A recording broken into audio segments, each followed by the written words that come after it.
L'univers est immense et impressionnant. Le fonctionnement de notre planète est très complexe. On y trouve des formes de vie extraordinaires. Mais comment toutes ces choses sont apparues?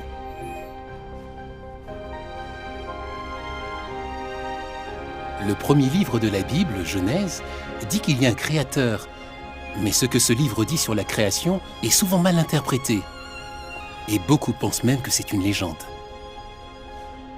Alors peut-on croire ce que la Bible dit sur la création?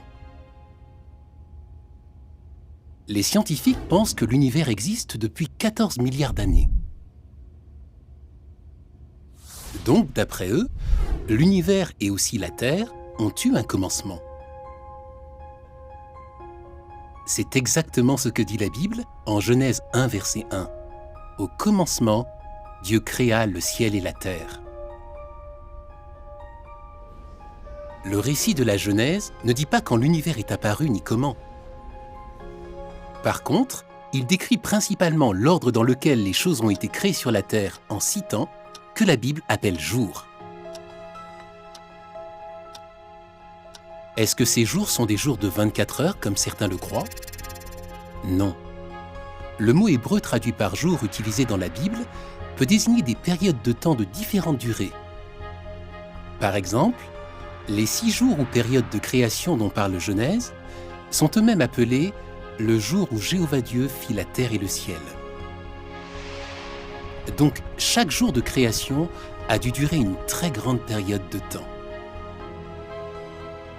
Fait intéressant, quand le rédacteur de Genèse décrit les périodes de création, il adopte le point de vue d'un observateur qui se serait trouvé sur la Terre.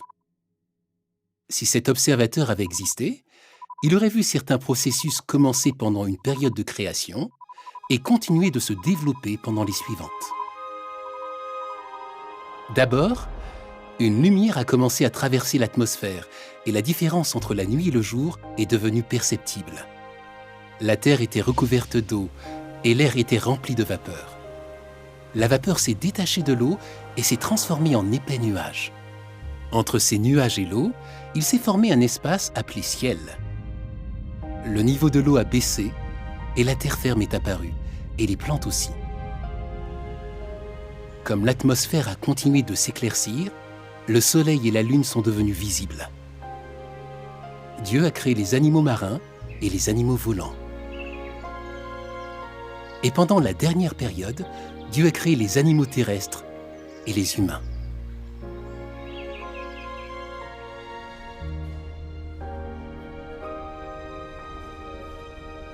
Un autre verset de la Bible montre que croire à ce que dit Genèse est logique.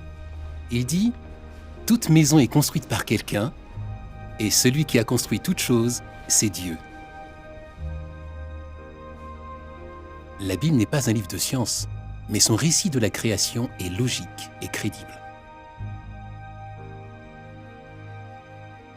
La Bible donne aussi des réponses logiques à d'autres questions importantes.